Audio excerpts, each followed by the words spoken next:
You take the elevator instead of the stairs. You order takeout instead of cooking. You let the next episode autoplay, even though you know you should go to bed. You feel a small pang of guilt. You call it laziness. Most people assume the answer is simple. You just need more willpower, more discipline. But that's not quite right. And the real reason you choose the easy path reveals a fundamental law of human nature. Because your brain isn't failing. It's not weak. It is simply following a very old rule. A rule that dictates that the path of least resistance is almost always the path you will take. It's called the law of least effort. And for decades, scientists didn't fully understand how deeply it shapes our world. In his book, Guns, Germs, and Steel, anthropologist Jared Diamond pointed out a simple fact. Continents have different shapes. The Americas and Africa run north to south. Europe and Asia run east to west. And this small detail had a massive impact on human history. When agriculture began to spread, farmers had a much easier time expanding along east-west routes. That's because locations along the same latitude share a similar climate. The same crops could grow for thousands of miles. But traveling north or south meant new climates, new challenges, and more work. So agriculture spread twice as fast across Europe and Asia. This wasn't about motivation. It was about friction. The path of least effort shaped the course of civilization. But that's only half the story. And honestly, what comes next is even stranger. Because this same law is at work inside your brain right now. In 1936, psychologist Kurt Lewin wrote a simple equation. Behavior is a function of the person in their environment. What he meant is that your surroundings are an invisible hand that guides your actions. Imagine you're holding a garden hose that's bent in the middle. You could try to force more water through by cranking up the pressure. That's motivation.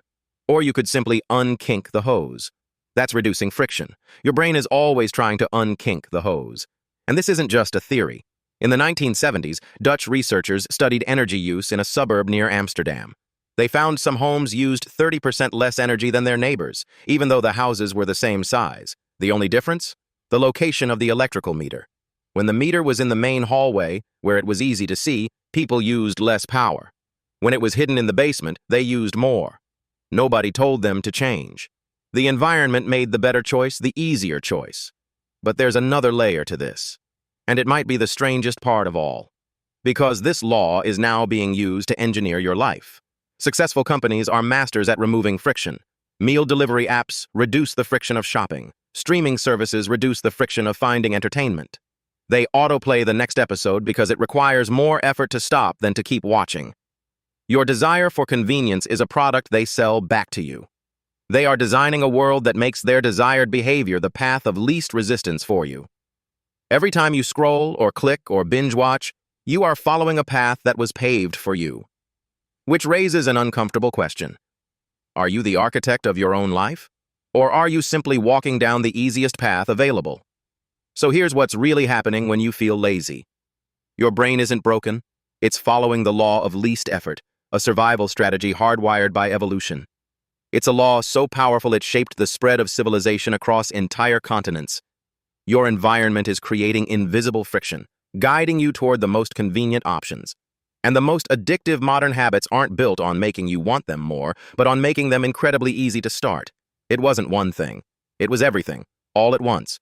So the next time you take the elevator, don't call yourself lazy. Call yourself efficient. Your brain is a master at conserving energy.